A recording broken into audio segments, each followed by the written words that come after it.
ओम नमः सिद्धेभ्यः। ओम नमः सिद्धेभ्यः। ओम नमः सिद्धेभ्यः। मंगलम भगवान वीरो मंगलम गौतमो मंगलम कुंद कुंदाद्यो जैन धर्मोस्तु मंगलम सर्वमंगल मांगल्यम सर्वकल्याणकारकं प्रधानं सर्वधर्माणां जैनं जयतु शासनं जैनं जयतु शासनं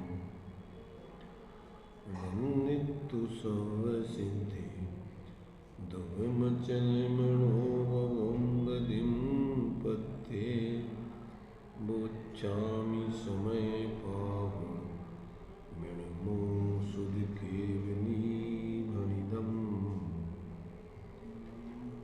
नमः समय साराय स्वानुभूत्या चकास्ते चित्स्वभावाय भावाय सर्वभावान्तरच्चिते।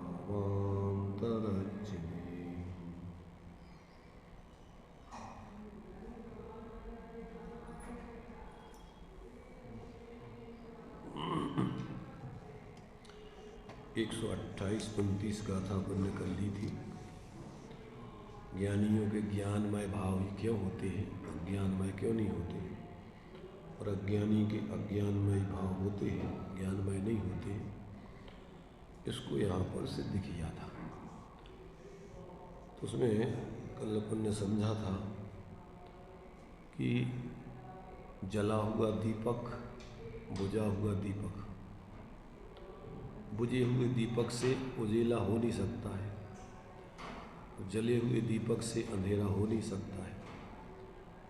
जिसका दीपक जला हुआ दीपक है तो उसमें उजेला ही दिया जाएगा, क्योंकि वो उसका स्वभाव उजेला देने का है।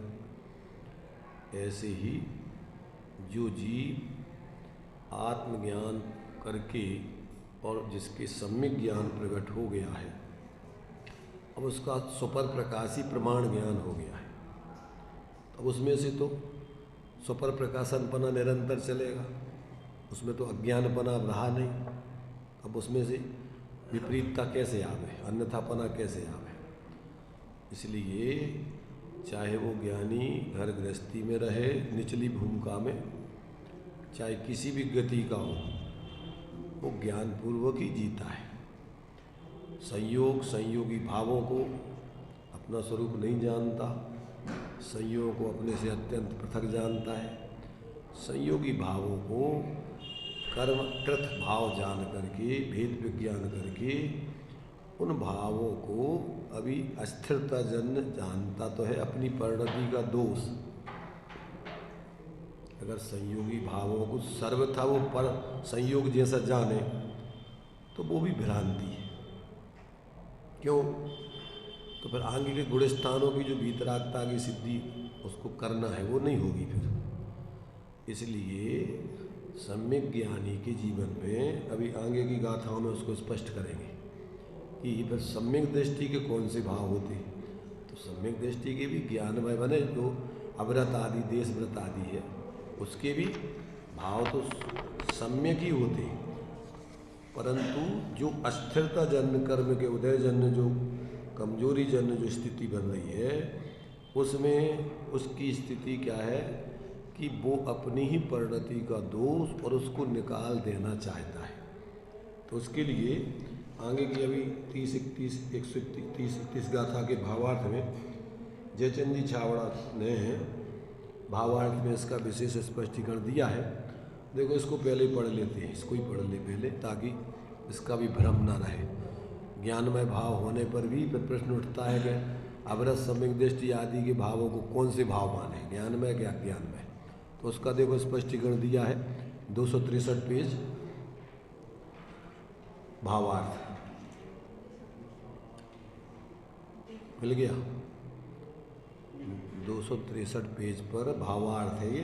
131 गाथा का, उसको पहले, ताकि साधक के जीवन में कैसे भाव होते हैं, अज्ञानमय माने के ज्ञानमय, तो उसका थोड़ा खुलासा देखिए। जैसा कारण होता है वैसा ही कार्य होता है। इस न्याय से जैसे लोहे में से लोहमय कड़ा इत्यादि वस्तुएं होती हैं और स्वर्ण में से स्वर्णमय आभूषण होते हैं, इसी प्रकार अज्ञानी स्वयं अज्ञानमय भाव होने से उसके अज्ञानमय भाव में से अज्ञानमय भाव ही होते हैं।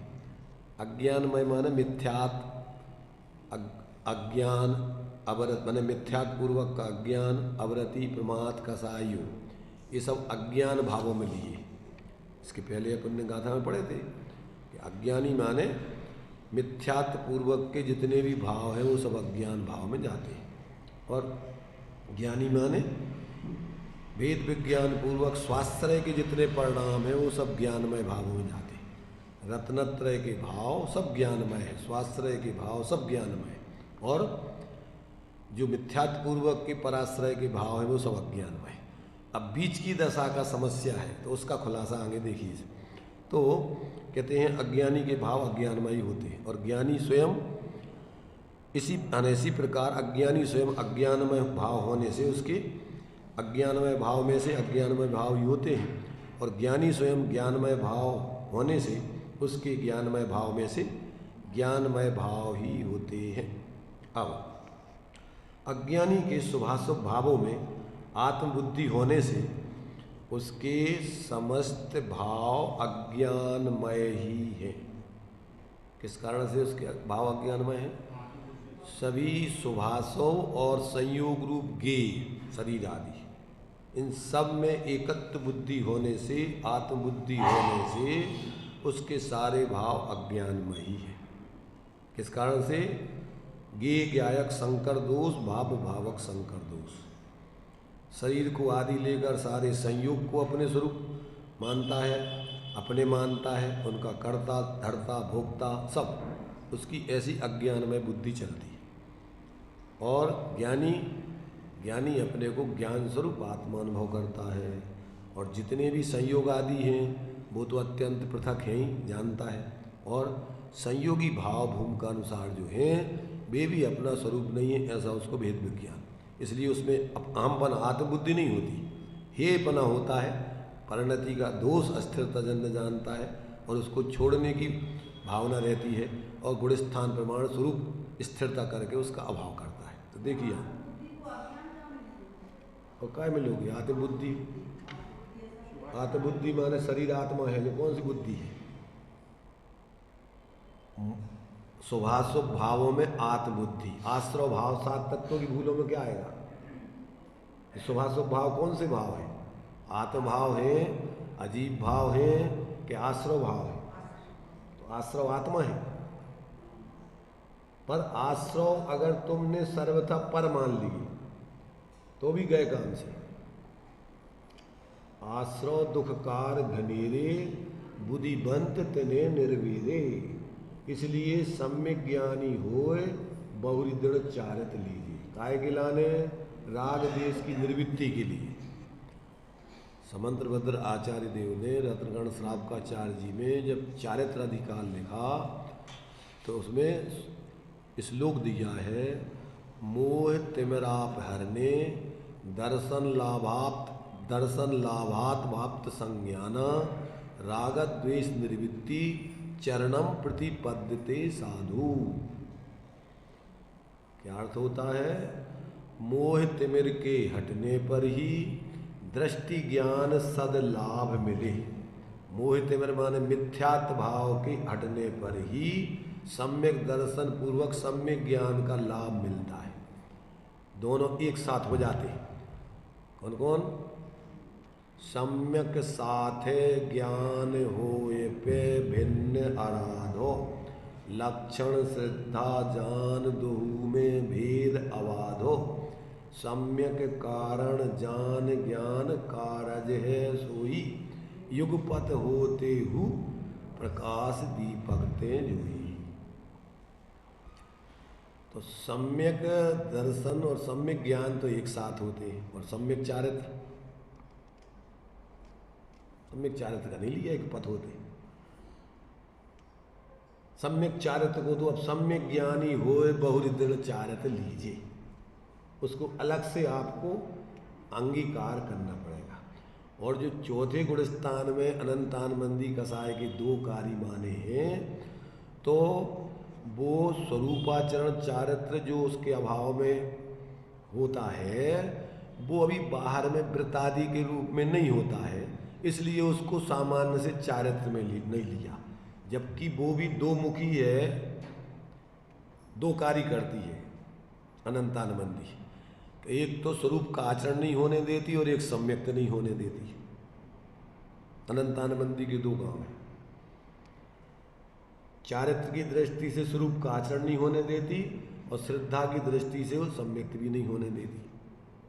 दोनों काम है अनंतानबंदी के। तो अब चूंकि वो स्वरूपाचरण चारित्र को व्यवहार से चारित्र नहीं कहती। स्वरूपाचरण चारित्र माने वो पूर्णता वाला नहीं, छेड़ाला वाला। सुनिए स्वरूपाचरण अब जित होत प्रगटे आपनी निधि, मिटे पर की प्रवृत्ति सब। होते तो पर की सब प्रवृत्ति मिटाने वाले स्वरूपाचरण की बात चल रही, और इतने स्वरूप के आचरण के प्रारंभ वाली बात चल रही। वो तो कौन सा स्वरूपाचरण है? मिटे पर की प्रवृत्ति सब। तो वहां तो पूर्णता वाला उत्कृष्ट स्वरूपाचरण है, कसाय रह दशा वाला। तो वो बात यहां नहीं है। यहां कौन सा? स्वरूप के आचरण का प्रारंभ हो जाना। तो अब वो चूंकि लोक में चारित्र बोला जाता है कि जब बाहर में तुम्हारा त्याग पूर्वक का विशेष चारित्र दिखे तो चारित्र कहलाता है। तो एक देश श्रावक के व्रत आवे या मुनिराजों की महाव्रत आवे, तो एक देश चारित्र और पूर्ण चारित्र नाम प्राप्त होता है उसको। परंतु अंदर में उसको स्वरूप का आचरण चालू हो गया तो उसको भी छेड़ालाकार ने तो जगन कहे अवरत समदृष्टि तीनों सिम्मगचारी। मोक्ष का मार्ग तो उसका क्या है? मोक्ष के मार्ग में आ गया सम्यक दृष्टि, अब खड़ा हो गया। कर्णानुयोग के ग्रंथों में असंख्यात गुणी निरंजरा निरंतर पंचम गुण स्थान से बतलाई। चौथे गुण स्थान में तो सिर्फ अंतर मुहूर्त के लिए निर्जरा होती है, वहां से निर्जरा तो चालू वहीं से होगी, पर अब निरंतर नहीं रहेगी। तत्वार सूत्र में आपने सूत्र पढ़ा होगा, कहाँ से निर्जरा चालू होती है? संख्यात गुणी, सम्यक दृष्टि, श्रावक, विरत, अनंत वियोजक, दर्शन मोह छपक, उपशांत मोह छपक, क्षीण मोह, जिना, क्रमशु असंख्य गुण निर्जरा। एक एक से एक एक को असंख्यात असंख्यात गुण निर्जरा। तो जहाँ से सम्यक्त होता है तो आधा परिणाम जो 3 प्रकार सम्यक्त के पहले जो करण लब्धि के परिणाम होते हैं, अपूर्व करण लब्धि से असंख्यात गुण निर्जरा चालू हो जाती है, आधा करण में नहीं होती। और अपूर्व करण परिणाम जहाँ से सम्यक सन्मुख में करण लब्धि के आते हैं, वहाँ से असंख्यात गुणी निर्जरा, और अंतर मुहूर्त तक जब तक वो अभी सम्यक में पहुँचा तब तक असंख्यात गुणी निर्जरा। अब निर्जरा जब अगर आप सम्यक दृष्टि मान लो 6 उपसम सम्यक दृष्टि बन गए, तो उपसम सम्यक्त में तो अंतर मुहूर्त का ही काल है, इसके बाद 6 उपसम सम्यक दृष्टि बन गई और अविरत दशा है, तब उसके असंख्यात गुणी निर्जरा सदा नहीं होगी। अब तो 41 प्रकृतियों का संवर रहेगा। असंख्यात गुणी निर्जरा तो जब देश वृत्त आदि ग्रहण करोगे आगे के, तो फिर वहाँ से निरंतर रहेगी। क्यों कि पंचम गुण स्थान में वो 24 घंटे अब वृत्तों की संभाल रखने के लिए जीता है। क्या करेगा? सम्यक्त में तो अपनी श्रद्धा, आत्मानुभूति, प्रतीति उसकी संभाल करता है, तो उस दृष्टिकोण से वो बाहर के त्याग आदि की मुख्यता नहीं है, वहाँ तो तत्वों की मुख्यता है। और अनंतानंदी की तीव्रता में जो अन्याय, अनीति, राज विरुद्ध, लोक विरुद्ध, धर्म विरुद्ध कार्य होते वो नहीं करता सर। तो ये जो है यहाँ चौथे गुण स्थान में भी अब सम्यक दर्शन, सम्यक ज्ञान और अनंतानंदी के अभाव में जो 25 प्रकृतियों का अभाव हो जाता है वो उतना संबंध निरंतर रहेगा। अब जो कसाएं चल रही हैं अप्रत्यक्षानादि रूप, उतना आश्रव बंध तो जीवों को होता ही रहता है। पर अविरत सम्यक दृष्टि को भी ऐसा कोई आश्रव नहीं होता कि जिससे वो दुर्गति में चला जाए। उसके परिणाम इतने विशुद्ध रहते हैं सदाकाल, किसी जीवों के प्रति पक्षपातपूर्ण उसका विचार नहीं चलता है। पहले तो सबको वो जीव जानता है, स्वभाव से अपने समान समझता है, परिणति में उनकी भूल चल रही है जानता है, और परिणति की भूल क्षण क्षण की है, जानने मानने की है और पर की तरफ झुकने की है, इतनी सी। और बाकी अपनी आत्मा कोई न तो पर रूप हो जाती है और न पर का कुछ अपने में आता है। अशुद्धि काय की है? सिर्फ मान्यता की। एक द्रव्य दूसरे द्रव्य रूप तो हो नहीं जाता है, सिर्फ तुम्हारी मान्यता में भ्रांति खड़ी हो गई। जैसे देह जीव को एक मान रहे तुम, तो क्या हो गया इसमें? देह आत्मा बन गई कि आत्मा देह बन गया? क्या हो गया? सिर्फ तुम्हारी ये भ्रांति खड़ी हो गई, जबकि हो तो तुम चेतन स्वरूप जीव ही, चाहे मिथ्या दृष्टि हो चाहे सम्यक दृष्टि। अब ये अपने को चेतन नहीं मान रहा तो मानने में भूल चल रही उसकी। और अगर अपने को वो चेतन जान ले, मान ले, अकेले शास्त्रों से नहीं, शास्त्रों से जानकारी होने पर और व्यवहार से विश्वास आएगा तो मिथ्यात गलना चालू हो जाएगा। और व्यवहार का विश्वास आने पर आपको शरीर की मूर्छा नहीं रहेगी फिर उस जाति की, बुद्धिपूर्वक उससे भी आपके परिणाम में विशुद्धता आएगी। बनारसी दास जी ने एक चिट्ठी लिखी है पीछे, मोक्ष मार्ग प्रकाशक के पीछे दी है, निमित्त उपादान की चिट्ठी है। तो उसमें एक निमित्त उपादान दो प्रकार से लिए हैं, एक द्रव्यार्थिक न्याय की चौभंगी और एक पर्यार्थिक न्याय की चौभंगी। द्रव्यार्थिक न्याय की चौभंगी में दो गुणों को मुख्य निमित्त नैमित्तिक संबंध से आत्मा की शुद्धि करने में रखा उसको। जैसे अपन यहाँ भी अभी मानते हैं सम्यक कारण जान ज्ञान कारज है सोई, तो ये भी निमित्त नैमित्तिक संबंध है एक द्रव्य में। सम्यक दर्शन कारण है और सम्यक ज्ञान कार्य है, जबकि एक गुण दूसरे गुण का कार्य नहीं करता, पर ऐसे निमित्त नैमित्तिक संबंध है कि जब सम्यक दर्शन होता है उसी समय ज्ञान सम्यक होता है, इसके पहले नहीं। और सम्यक दर्शन कब होता है? कि सम्यक दर्शन जब आप तत्वों का ज्ञान में सम्यक निर्णय करोगे। सम्यक दर्शन का कारण क्या है? ताते जिनवर कथित तत्वाभ्यास करिए। और तत्वाभ्यास का कारण क्या है? तत्वाभ्यास का कारण सच्चे देव सास गुरु का सानिध्य। उनके बिना तुम्हें तत्वों का स्वरूप कोई बता नहीं सकता।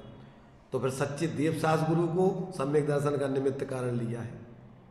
समझना, तो एक दूसरे के किस प्रकार से इनमें कारणकारीपना चल रहा है। एक निमित्त उपादान पर्यार्थिक न्याय से संयोग रूप में, और एक निमित्त उपादान एक ही वस्तु में गुणों का परस्पर में, गुणी का। गुणों की शुद्धि होने से द्रव्य की शुद्धि होती है और द्रव्य की शुद्धि से गुणों की शुद्धि है। अगर द्रव्य की शुद्धि नहीं होवे तो गुणों की शुद्धि नहीं हो सकती। एक दूसरे में निमित्त नैमित्तिक संबंध है, जबकि द्रव्य स्वभाव त्रैकालिक एक रूप है और पर्याय स्वभाव में अशुद्धता होती है, शुद्धता होती है। अब अगर वो द्रव्य स्वभाव एक रूप नहीं हो गए तो पर्याय में शुद्धता कैसे प्रकट करोगे? जिसके अवलंबन से तो वो द्रव्य स्वभाव निमित्त बनता है और पर्याय स्वभाव की शुद्धता नैमित्तिककारी है। और पर्याय स्वभाव की शुद्धता होती है तो पूरे द्रव्य की शुद्धता पर्याय रूप में खड़ी होती है। द्रव्य चूंकि वो सर्वथा पर्याय और द्रव्य कोई दो वस्तुएं अलग अलग तो है नहीं, तो फिर पूरी वस्तु की शुद्धता के लिए फिर पर्याय स्वभाव की शुद्धता जरूरी है। समझ में आ रहा है कि नहीं? जैसे मान लीजिए शरीर बीमार हो गया, अब शरीर की बीमारी, बीमार तो कोई एक अंग होगा, परंतु चूंकि वो अंग उस शरीर का ही हिस्सा है तो कौन बीमार है? परमार्थ से देखा जाए वही पूरे वही बीमार हो गई। अब उस अंग की शुद्धि होगी तो उस व्यक्ति की माने स्वास्थ्य लाभ होगा। अब स्वास्थ्य लाभ उसका स्वभाव नहीं होवे तो पर्याय में वो शुद्धता प्रकट नहीं हो सकती है। अगर उसका स्वास्थ्य का सामर्थ्य उसकी अगर खत्म हो गई तो फिर शुद्धता प्रकट नहीं होगी। इसलिए परस्पर में एक वस्तु में भी उनका निमित्त नैमित्तिक संबंध चलता है और बाहर में संयोगों में भी निमित्त नैमित्तिक संबंध चलता है। जब तक तत्वों का सही ज्ञान नहीं होगा तब तक अपन को सच्चे देव शास्त्र गुरु तत्वों को समझने में समझाने में निमित्त हैं। इसलिए उनको भी अपन ने क्या लिया, सम्यक दर्शन में कारण लिया। कौन से कारण है वे? निमित्त कारण। अगर उपादान में योग्यता नहीं है तो वे निमित्त कारण अकेला तुम्हारी शुद्धि नहीं कर देंगे। उस निमित्त कारण में जो वो तुम्हें बता रहे हैं वस्तु स्वरूप, तुम अपनी बुद्धि में निर्णय करोगे तो तुम्हारी बुद्धि में निर्णय होने पर फिर क्या होगा कि भ्रांति दूर होगी। पहले सविकल्प ज्ञान में विश्वास आएगा कि अपना स्वरूप यही है और फिर अंदर में निर्विकल्प होकर अनुभूति करोगे तो उस समय फिर श्रद्धा तुम्हारी सम्यक होगी। तो ज्ञान तत्व निर्णय कारण है, काहे के लाने मिथ्यात्व को नाश करने का। स्वानुभव कारण है और सम्यक दर्शन कार्य है, और फिर सम्यक दर्शन कारण है और सम्यक ज्ञान कार्य है। परस्पर में ऐसा एक दूसरे में भी निमित्त नैमित्तिक संबंध है। तो अब ये जब तक व्यक्ति को पता नहीं है तो एकांत से एक तरफ दूसरी तरफ का कुछ नहीं करता, तो फिर तुम्हारे लिए सच्चे देव शास्त्र गुरु के बिना कौन बताएगा सही, और फिर कुछ भी करते रहो। अनादिकाल से तो जीव भूला ही हुआ है। इसलिए इन अपन को तत्व और तीर्थ इन दोनों का जब तक व्यक्ति सुमेल बना करके अपना प्रयोजन नहीं साधे तब तक भ्रांति चलती रहती है। अच्छा, अब अपन देखना, एक वस्तु दूसरी वस्तु की बिल्कुल भी नहीं है, माने तात्विक दृष्टि से उसका कोई कर्ता धर्ता भी नहीं है, पर बिना बाह्य त्याग के वीतरागता की सिद्धि नहीं होती। हो जाएगी? बिना महाव्रत आदि धारण किए हुए क्या वो सर्वज्ञ बन जाएगा कोई? अगर बन जाए तो फिर श्वेतांबर आदि राजपाट में जैसे केवल ज्ञान मानते हैं बस वही खड़ा होगा, और वो होता ही नहीं है। ये भ्रम है ऐसा। क्यों कि छद्मस्त व्यक्ति बिना मोह के बाह्य पदार्थों में ये इनको ग्रहण नहीं कर सकता है। शरीर को तो ऐसा नहीं है कि आपको शरीर का अगर मोह छोड़ दोगे तो शरीर छूट जाएगा। शरीर तो आयु प्रमाण रहेगा, पर कपड़े के तुम्हें कर्मों के माने उदय से मिले क्या? कर्मों के उदय से माने अपने आप मिले क्या? उसको तो तुमने मोह से ग्रहण किया है।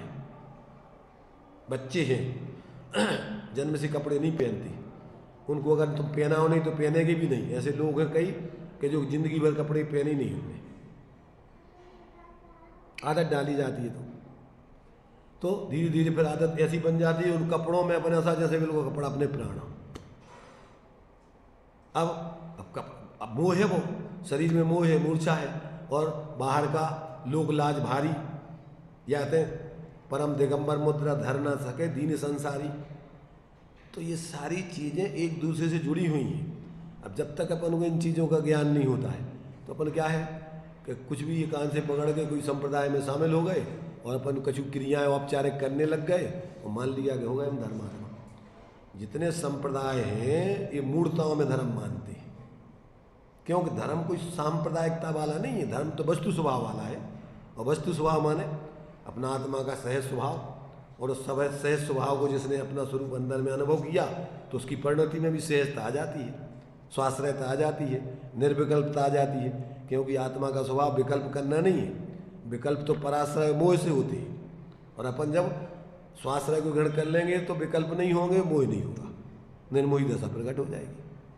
तो ऐसा ये सारा का सारा जब तक व्यक्ति को ज्ञान नहीं होता तब तक वो कहीं ना कहीं पचड़ों में पड़ करके और भ्रमित होकर के गृहीत मिथ्यात्व को ग्रहण करके जिंदगी बर्बाद करता है। और जो इस प्रकार से भगवान सर्वज्ञ का शासन है, इसमें किसी जाति पाति पक्ष इसका कोई इसमें लेना देना नहीं। जैसा वस्तु का स्वरूप है वैसा बताया और जीव उसको समझे तो बिल्कुल सहज हो जाता है। कोई पक्षपात नहीं, कोई संप्रदाय नहीं, सब जीव मात्र को अपने समान समझ के व्यवहार करता है। इसलिए अपन देखो महापुरुष माने एक इंद्रिय आदि जीवों के प्रति भी कितना माने सजगता से और व्यवहार करते ताकि अपने निमित्त से उनको कोई तकलीफ ना हो। उनका कोई अपना पराया भेद नहीं है कुछ, उनका तो जीव मात्र के प्रति व्यवहार से करुणा है, आत्मीयता है, और परमार्थ से अपना कोई नहीं, एकत्व भक्त अपनी आत्मा ही अपना है और अपना बाकी कुछ नहीं, सब सपना है। एक आत्मा ही अपना है परमार्थ से, तो और बाकी सब सपना है या कल्पना है। झूठा स्वप्न है। सपना माने क्या? जैसे स्वप्न में अपन को जैसा स्वप्न आता है ऐसा लगता है जैसे बिल्कुल अपन वो ही हो गए। स्वप्ना अपना अपना लगता है। जैसे मान लीजिए आप स्वप्न में भिखारी बन गए तो उसमें कैसा लगता है? झूठा लगता है क्या? झूठा अपन कल्पना कर रहे हैं, झूठा क्या लगता है? बिल्कुल स्वप्न। मिथ्यात्व दशा में जैसे रात्रि का स्वप्न है, ऐसे ही मिथ्यात्व दशा में दिन की कल्पना है। मेरा मकान, मेरी जाति, मेरा परिवार, क्या अंतर है इसमें और रात्रि के सपने में? अंतर इतना है कि रात्रि को सपने को तो अपन सुबह नींद खुलने पर झूठा मान लेते हैं, परंतु इस दिन के सपने को अपन झूठा नहीं मानते। पर ये दिन की कल्पना भी तत्व ज्ञान होने पर झूठी भाषित होने लगती है। रात का स्वप्न तो सामान्य मिथ्या दृष्टि भी झूठ मानते हैं, सही मानते हैं। अरे आज रात में हम क्या क्या स्वप्न देखा, अरे हम तो भिखारी बन गए कि राजा बन गए, क्या मानता है कि अपन बन गए? पर जो दिन में कल्पनाएं करता रहता है, इसको व्यक्ति नहीं मानता कि झूठी है। क्या मानता है इसको? सही रूप में अपन स्त्री है तो स्त्री है, मोटे हैं तो मोटे ही हैं, गोरे हैं तो गोरे ही हैं। कैसे हैं अपन? गोरे हो के काले हो के मोटे हो के पतले हो, ठिगने हो के लंबे हो, देखते अपन, तोलते हैं, नपते हैं, बड़ा मान सम्मान। शादी भी आजकल नप तोल करके होती है, होती कि नहीं? पेयर मिलाया जाता है, कपड़ों का भी पेयर मिलाते हैं अपन। मूर्ताओं के असंख्यात लोग प्रमाण भेद हैं। कैसी कैसी मूर्ताओं में व्यक्ति जी रहा है, कपड़े, मकान, जूते, चप्पल, सब बिल्कुल मैचिंग मिल जाए अच्छी बढ़िया। और जबकि सही मैचिंग तो अपने स्वभाव से परिणति की मिल जाए तो समझ लो कि तुम्हारा सही जीवन सार्थक हो जाए। जैसे लोग में पति पत्नी की मैचिंग मिल जाए तो मैचिंग में क्या मानते हैं? मैंने उनका स्वभाव, व्यवहार स्वभाव, कसाय भाव, औदिक भाव का स्वभाव मिल जाए तो जिंदगी बहुत अच्छी व्यतीत होती है, ऐसा लगता है। अभी कोई एक सज्जन थे ना, उनकी पत्नी बहुत बीमार रहती थी, हैं? तो उनने इतना ही भोपाले के थे, वो बहुत समय से बीमार तो अच्छी नहीं हो रही। उनको उसको भी गोली मार दी और खुद भी गोली मार के मर गए। तकलीफ देखी नहीं जा रही इसमें। कोई ऑफिसर जो भी थे, अभी बीच में आया था, पेपर में आया था, क्या हुआ? ये प्रेम के दोनों मरते हैं। क्यों मरते हैं? एक दूसरे से हमें मिलने नहीं दिया जा रहा है, तो क्या करते हैं? दोनों मर जाते हैं। तो मिल जाएंगे इकट्ठे अपने गोद में जाके, कहाँ जाएंगे? आत्महत्या करके, आत्महति महापापी। और वैसे तो भाव दृष्टि से तो अपन 24 घंटे स्वभाव को भूल के जी रहे, तो भाव मरण और भाव जन्म सदियों से करता आया। देखो भाई, जब तक आपको यथार्थ, पहले अभी आगम का सेवन, युक्ति का अवलंबन, ज्ञानियों का पर ज्ञानियों का उपदेश सुन के जब तक बुद्धि के तल पे सही निर्णय नहीं करोगे, तो पहले तो मिथ्यात्व तुम्हारा बुद्धि के तल पे गलना चाहिए, गलेगा ही नहीं। परिणामों में विशुद्धता आने चाहिए, आएगी नहीं। और विशुद्धता आए बिना स्वरूप की अनुभूति होने की व्यवस्था ही नहीं। जब मिथ्यात्व गले, कसाएं मंद हो और अंदर का तुम्हें स्वरूप का विश्वास आए, तो फिर उपयोग अंतर्मुखी होकर अपनी परिणति, अपने स्वभाव में अभेद होकर निर्विकल्प अनुभूति होती है। अनुभूति क्या है? द्वैतम न प्रतिभाति, वहां द्वैत नहीं रहता है, वहां तो दोनों एक हो जाते हैं। जैसे अपन बोलते ना कि दो शरीरों में एक आत्मा रह रही हो, जैसे रहती है दो शरीरों में एक आत्मा। दुई क्रियावादी जैसे बोलते ना, एक तरफ दूसरे तरफ, ऐसा तो होता ही नहीं। देखो, तत्व ज्ञान होने पर व्यवहार में परस्पर एक दूसरे के प्रति आत्मीयता से एक दूसरे का संयोग तो करेंगे, पर मोह नहीं करेंगे। अभी अपन क्या करते हैं? मोह जी हमारे, पर हमारे तुम्हारे नहीं, सब जीव जहाँ जिसको जरूरत है आत्मीयता से व्यवहार से संयोग करेगा। कर्तृत्व बुद्धि नहीं, दम्भ नहीं कि हम कुछ कर रहे हैं। क्या है अपना ही सब संयोग यहीं के हैं, यहीं छूटना है। तो ये तो एक दूसरे के अपन परिणाम सुधरने में निमित्त बन जाए, अपना शरीर बन जाए, अपनी वाणी बन जाए, अपने विचार बन जाए, बाहर के संयोग, ये इसकी सार्थकता है। और यदि मोह बढ़ाने में, कसाय बढ़ाने में निमित्त बनाए, ये तो मूर्खता है। भाई व्यवहार तीर्थ किसे कहते हैं कि जो तुम्हारे संयोग हैं, इन सब संयोगों का उपयोग आत्मशुद्धि के कार्य में लगाओ। समझ रहे ना, व्यवहार इसको बोलते हैं। साधे जो परमार्थ को वह व्यवहार, इसका नाम व्यवहार है। और जो परमार्थ माने अपने परिणामों की, दूसरों के परिणामों की शुद्धि में कारण नहीं बने, वो व्यवहार मूढ़ता है। व्यवहार नहीं है, वो सब भ्रम समझना उसको। चाहे तुम दुकान चला रहे हो, पैसा कमा रहे हो, चाहे जो भी नौकरी कर रहे हो, चाहे जो कर रहे हो, अगर उससे तुम आत्म शांति, आत्मा को क्या है, शांति से जीने नहीं दे रहे हो और उसी की मूर्छा में 24 घंटे पागल बने हुए, तो विक्षिप्तता है। और ऐसी पति पत्नी में अगर मोहपूर्वक जी रहे तो मरोगे, दुर्गति के पात्र होगे। अपने यहाँ धर्म पति धर्म पत्नी कहलाते हैं। मम्मी डैडी तो बनते नहीं है, मुर्दा दोनों हो गए। मम्मी डेड बॉडी और मम्मी होती है ना, देखी मम्मी क्या कहलाती है। जब मर जाती है तो बॉडी को रख देते, उसमें वो मम्मी हो जाती, बन जाती। ये मरे मराए मुर्दों की तो यहाँ शादी होती नहीं है। यहाँ तो जागृत होकर के एक दूसरे के धर्म संयोगी बन करके जी रहे हैं, तो वे धर्म पति पत्नी है। और अगर मुर्दे के रूप में मोहपूर्वक जी रहे हैं तो मरे मराए हैं जिंदगी में भी। तो नहीं आ रहा समझ में अभी ये कुछ ये समय सार की अपन को ऐसा लग रहा है कि पता नहीं ये कौन सी चर्चा चल रही है। काय की चर्चा चल रही है? ज्ञानी ज्ञान भाव करे, अज्ञानी अज्ञान। बताई जा रही कि मूर्खता के भाव अपने कौन से कहलाते और ज्ञानी पने के भाव कैसे कहलाते। अपन अपने अंदर गिरेबान में झांके। इतने अकेले शास्त्र पढ़ने से, रूढ़िवादी स्वाध्याय से काम नहीं चलेगा। अपने जीवन का शोधन करें, ज्ञानी पने से जी रहे कि अज्ञानी से। इतने अपन बातें एकत्व भक्ति की करें और उधर एक एक छोटी छोटी चीज़ों पे कुत्ते जैसी लड़ें आपस में, तनक तनक से संयोगों के पीछे, तनक तनक सी कोई भी क्रिया के पीछे, तनक तनक से एक दूसरे के व्यवहार के पीछे, और अपन आपस में एकदम द्वेष धारणा बना लें और बिल्कुल उसको ये कान से यदि बहुत आदमी बेकार है, इससे अपन को बात ही नहीं करना। विचार करो, ज्ञानी व्यक्ति तत्व ज्ञान हो जाने पर 3 लोक के जीवों को अपने समान मानकर उसको निरंतर मैत्री भाव होता है। साथी से पुण्य का बंध, तीर्थंकर आदि प्रकृति बनकर, और वो इतना उत्कृष्ट महापुरुष बनता है। बाहर से भी प्रकृति उसको ऐसे सानिध्य देती है, समोषण आदि, और उसकी सहज दिव्य ध्वनि खिड़ती है।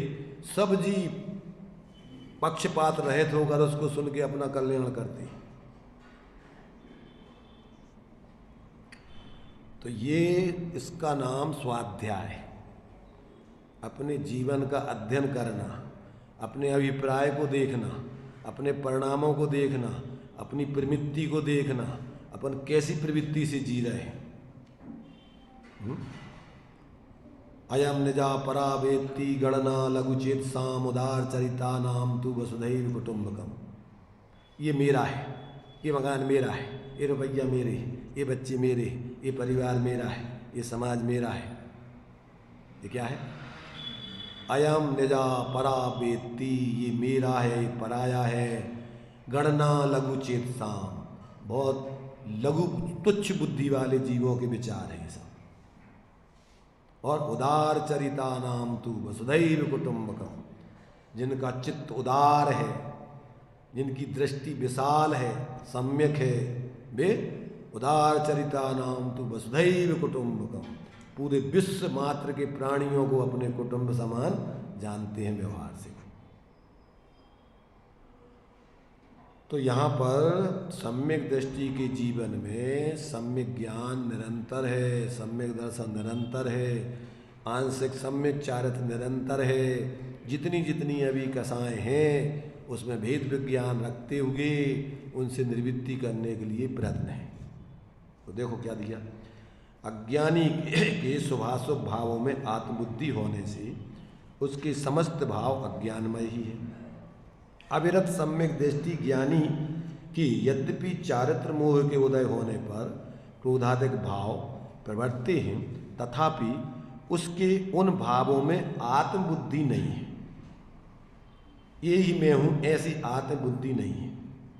वह उन्हें पर के निमित्त से उत्पन्न उपाधि औपाधिक भाव जानता है। क्या जानता है? औपाधिक भाव। औपाधिक माने पर के निमित्त से होने वाले अपनी ही अस्थिरता से विकारी परिणाम, ये अपने स्वाभाविक भाव नहीं है। उसके क्रोधाधिक कर्म उदय में आकर खिर जाते हैं। वह भविष्य का ऐसा बंध नहीं करता कि जिससे उसका अनंत संसार यानी संसार परिवर्ण बढ़े, क्योंकि ज्ञानी स्वयं उद्यमी होकर क्रोधाधिक भाव रूप तो परिणमता नहीं है, यद्यपि उदय की बलवत्ता से परिणमता है। बलवत्ता माने अपनी कमजोरी से उस उदय में जुड़ने से, तथापि ज्ञातृत्व का उल्लंघन करके परिणमता नहीं, माने अपने भेद विज्ञान कर भेद विज्ञान को छोड़ के उसमें एकत्व बुद्धि कर ले, ऐसा नहीं परिणमता है। अपने स्वरूप का उतना आचरण तो वीतरागता रूप अनंतानबंदी जन चल ही रहा है, सम्यक दर्शन सम्यक ज्ञान तो उसके बढ़ता ही रहा है, तो ऐसा भेद विज्ञान पूर्वक प्रवृत्ति है। ज्ञानी का स्वामित्व निरंतर ज्ञान में ही बढ़ता है। ज्ञान माने अपनी ज्ञान स्वरूप आत्मा में बढ़ता है, इसलिए वह क्रोधाधिक भावों का अन्य ज्ञेयों की भांति माने ज्ञान की अपेक्षा की, परंतु ऐसा अन्य ज्ञेय आदि की अपेक्षा सर्वथा पृथक नहीं, अपनी ही परिणति में होने वाले आश्रव भाव हैं, ये भी अपना स्वभाव नहीं। तो ऐसा ज्ञाता है, करता नहीं है उनका, माने करना नहीं चाहता और बुद्धिपूर्वक करता भी नहीं, उदय में कमजोरी से जुड़ जाता है। इस प्रकार ज्ञानी के समस्त भाव ज्ञानमय है। नीचे उस रेफरेंस दिया है चौथे गुण स्थान वाले का। सम्यक दृष्टि की रुचि सर्वथा शुद्धात्म द्रव्य के प्रति ही होती है, उसको कभी राग द्वेष आदि भावों की रुचि नहीं होती है। रुचि माने कि ये अच्छे हैं, अपने हैं, करने लायक हैं। उसको जो राग द्वेष आदि भाव होते हैं वे भाव यद्यपि उसकी स्वयं की निर्बलता से ही एवं उसके स्वयं के अपराध से होते हैं, फिर भी वे रुचिपूर्वक नहीं होते। इस कारण उन भावों को कर्म की बलवत्ता से होने वाले भाव कहते हैं, कहने में आता है। इससे ऐसा नहीं समझना कि वे जड़ द्रव्य कर्म के ऊपर लेस मात्र भी जड़ कर्म आत्मा के ऊपर लेस मात्र भी जोर जबरदस्ती कर सकता है, परंतु ऐसा समझना कि विकारी भावों के होने पर भी सम्यक दृष्टि महात्मा की शुद्धात्म द्रव्य रुचि में किंचित भी कमी नहीं है, मात्र चारित्र संबंधी निर्मलता है। ऐसा आशय बतलाने के लिए ऐसा कहा है। जहाँ जहाँ कर्म की जबरदस्ती, कर्म का जोर इत्यादि कथन होवे, वहाँ ऐसा ही आशय समझना चाहिए।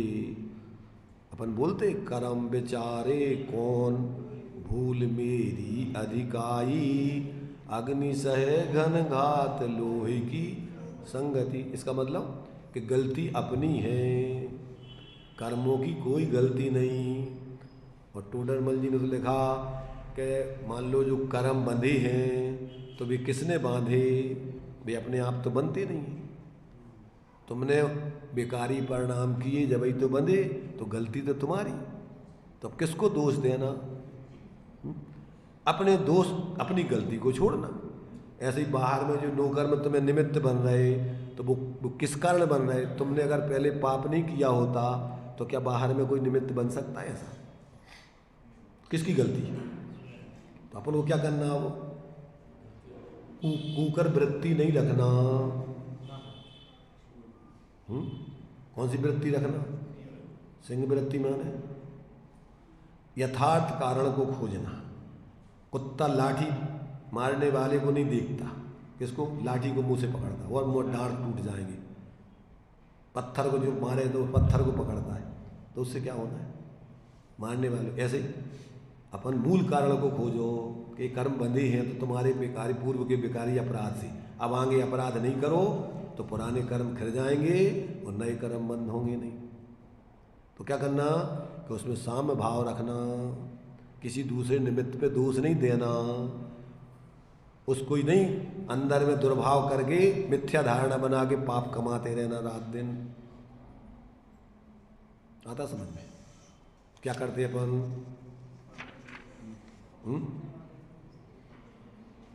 हैं? अपनी करनी आप करे सिरवरन के धरता, जी हमें ऐसो कर रहे, भी ऐसो कर रहे, इनने ऐसो कर दो, मर जाएगा रात दिन आर्थ ध्यान कर करके, भी तो पाप का उदय होगा तो कोई कम नहीं होगी और बढ़ते जाएंगे ऐसे भाव से। तो और अगर अपन अपनी गलती समझें, समता रखें, तो पाप संक्रमित हो जाएगा, आगे को बंधेगा नहीं, छुट्टी हो जाएगी इन विकारों से। तो ये उपाय उल्टा है और अपन क्या समझते हैं, उल्टी तरफ से जी रहे हैं। मोही व्यक्ति का जीवन विपरीत जीता है, पूरा संयोगाधीन जीवन है, निमित्ताधीन जीवन है। और ज्ञानी का जीवन स्वाश्रित जीवन है, स्वाभाविक जीवन है। वो किसी दूसरे की तरफ देखने की जरूरत ही नहीं है वस्तु स्वतंत्रता में। तो नहीं आता समझ में। तो यहाँ अपन तात्पर्य वृत्ति पढ़ रहे थे कल कि ज्ञानी के ज्ञान भाव क्यों होते हैं, ज्ञान भाव क्यों नहीं होते। तो थोड़ा इसको पढ़ लें, पढ़ी थी वैसे अपन ने इसको, और थोड़ा पढ़ लेते हैं। देखो एक बार, अब ज्ञानी जीव का ज्ञानमय ही भाव होता है, अज्ञानमय भाव नहीं होता है, तथा ज्ञानी जीव का अज्ञानी जीव का अज्ञानमय ही भाव होता है, ज्ञानमय भाव नहीं होता है। इसलिए ऐसा, किस लिए ऐसा होता है, ऐसा कहते हैं। तो कहते हैं नाणमया भावादो नाणमो चेव जायदे भावो जम्मा। ज्ञानमय भाव से अर्थात निश्चय रत्नत्रयात्मा, देखो ज्ञानमय भाव माने निश्चय रत्नत्रयात्मा, अपने आत्मा की श्रद्धा ज्ञान लीनता रूपणति, जीव पदार्थ से ज्ञानमय भाव ही उत्पन्न होता है, जिस कारण से वह ज्ञानमय भाव स्वशुद्धात्मा की प्राप्ति लक्षण वाली मोक्ष पर्याय प्रकट होती है। जिस प्रकार से स्वशुद्धात्मा की रत्नत्रय वाली पर्याय रूप जब जो जीव परिणमन करता है तो क्या होता है, उससे पूर्ण मोहरह दशा, वीतराग दशा प्रकट हो जाती है। तम्मा नाणस्य सभ्य भावादु नाणमया, उसी कारण से स्वसंवेदन लक्षण वाले भेद विज्ञानी जीव के सभी भाव सर्व परिणाम ज्ञानमय ही होते हैं, क्योंकि वे ज्ञान से रचित होते हैं। वह भी किस कारण से होते हैं, क्योंकि उपादान कारण के समान ही कार्य होता है, ऐसा आगम का वचन है। जैसे यवनाल बीज अर्थात जो बोने से बासमती चावल पैदा नहीं हो सकते हैं, मिथ्या दर्शन ज्ञान चारित्र रूप परिणमन करने से क्या मोक्ष की प्राप्ति नहीं हो सकती है, संसार में भटकते रहोगे। कारण अनुसार कार्य, अगर कारण आपका सम्यक है, यथार्थ है, तो कार्य सम्यक होगा, और कारण मिथ्या है तो कार्य मिथ्या होगा, झूठा होगा। दृष्टांत दिया टोडरमल जी ने कि साहब मुनि बन करके लोग पुरुषार्थ करते हैं, फिर उनको मोक्ष क्यों नहीं होता है? ऐसा ही कि तुमने कहा पुरुषार्थ से मोक्ष होता है, और कोई जीव मुनि बन करके आत्माराधना कर रहा है, आत्माराधना नहीं, मुनि बन करके साधना कर रहा है, और फिर उसको मोक्ष नहीं होता है। शास्त्रों में लिखा है कि मुनि वृद्धार अनंत बार गिरिवक उपजाए। तो कहते भैया वो उपाय अभी सही नहीं उसने अपनाया है? हाँ कुपथ वो अलग चीज़ है। तो एक कारण क्या है कि वो मुनि बन करके 28 गुणों का पालन तो कर रहा है, पर ये उपाय मोक्ष का नहीं है। इस स्वभाव पुण्य बनने के कारण है, इसलिए वो 9वें गिरिवक तक पुण्य उसने जो कार्य किए, कारण जुटाया, पुण्य के कार्य किया, तो पुण्य का फल स्वर्ग तक चला गया। अगर वो स्वाश्रय लेकर वीतरागता की रत्नत्रय की साधना करता तो मोह रहते होगी, मोक्ष होता। तो कारण उसका सम्यक नहीं था, विपरीत था। तो बाहर से मुनि बन करके बाहर से अकेले अपन व्यवहारचर्या में लगे रहें और अंदर में स्वाश्रय को ग्रहण नहीं करें, तो इससे तो ये अपन को बराबर समझना चाहिए, भ्रम में नहीं लेना चाहिए। तो इस प्रकार कहते हैं कि उसी प्रकार ही अन्नाणमया भावा अन्नाणो चेव जायदे भावो, जिस कारण से अज्ञानमय भाव वाले जीव पदार्थ से अज्ञानमय भाव या पर्याय की उत्पत्ति होती है। तम्मा सभ्य भावा अन्नाणमया अनानस्य, उसी कारण से मिथ्यातरागादि रूप सभी परिणाम अज्ञानमय हैं। किसके भाव अज्ञानमय हैं? अज्ञानी अर्थात शुद्धात्म उपलब्धि रहित मिथ्या दृष्टि जीव के सभी परिणाम अज्ञानमय जानना चाहिए। बहुत सुंदर अपने लिए आचार्यों ने एक बात स्पष्ट की है, और फिर भी अपन नहीं समझे तो इससे ज़्यादा और अपनी अविवेकता और मूर्खता क्या हो सकती है। क्योंकि ये बातें आपको हर जगह नहीं मिलेंगी, इसी दुकान पर मिलेंगी, भगवान जिनेंद्र की दुकान पर ये बातें मिलेंगी। एकमात्र यहाँ पर माल सत्य माल बेचने की एक ही दुकान है और कोई दूसरी दुकान पे माल मिलने वाला नहीं, एकमात्र स्थान है। इसलिए इन सब बातों को अपन बिल्कुल निस्संक हो करके और निश्चल हो करके समझ करके एक बार इसका प्रैक्टिकल करके देखो। एजेंसी वाला कहते भैया तुम एक बार माल ले जाओ, उपयोग करो, खराब हो वापस कर जाना। आज तक तो कोई वापस करने आया नहीं। तो ये जो है ये वास्तव में ऐसा मार्ग है, बिल्कुल निर्दोष मार्ग, पूर्ण सुंदर मार्ग, और सभी जीवों के लिए दूसरा मार्ग कोई है ही नहीं, एक ही मार्ग है शांति का। तो इस प्रकार से अपन को सुंदर तरीके से इस समय सारथी में आचार्य भगवान ने कि सब जीव बेचारे दुखी हैं, हम भी ऐसे ही थे पहले, तो करुणा करके अभी पंचम काल के आचार्य हैं, उत्कृष्ट पुरुषार्थ करने की क्षमता होती तो ये भी उनको ज़रूरत नहीं थी लिखने की। वो तो ध्यान में अंतर्मुख में लीन हो गए, केवल ज्ञान प्राप्त करके सुखी हुए गए। पर अब इस पंचम काल के आचार्य हैं, जिस भूमिका तक की साधना कर सकते थे, 3 चौकड़ी कसाय के अभाव वाली छठम सप्तम गुणस्थान की भूमिका में उनको झूलना है, ऊपर श्रेणी चढ़ नहीं पाना, तो विकल्प दशा में ये सब अपने भाग्य से सब शास्त्र लिखे गए। और अपन यदि इन शास्त्रों के मर्म को समझ के जीवन में प्रयोग करें तो ही वास्तव में अपने भाग्य से लिखे गए कहे जाएंगे। जो करेगा उसके भाग्य से लिखे, और जो नहीं करे तो उसके भाग्य के नहीं होंगे। पुण्य तो लिखे हैं सबके भाग्य को खोलने के लिए। अब जो इसको प्रयोग करेगा उसका भाग्य खुलेगा, उसका जीवन बदलेगा, और वो भगवान नियम से अंदर में अपने भगवत स्वभाव हैं, और भगवत स्वभाव परिणति में प्रकट करके वो पूर्ण सुखी होगा। ऐसा अपन अपने स्वभाव का निर्णय करके अनुभव करके उस भगवत दशा को प्रकट हो, इसी भावना से अपनी अभी की बात बता देती। कल क्या है, क्या होना है? सुबह अपना तो अपना कार्यक्रम तो जो चलता वही 9:45 9:30 9:45 पे। जब आप नहीं आ पाएगा जल्दी तो सब लोग जाते जुलूस नहीं, सब लोग जुलूस है तो ऐसा कर सकते, सुनो हाँ उतना ही रख सकते हैं, ऐसा कर सकते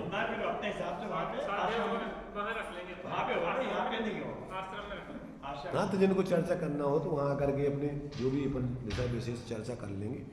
तो वहाँ पर विषय तो टाइम तो वही है, 9:30 से 9:45 तक। चलो।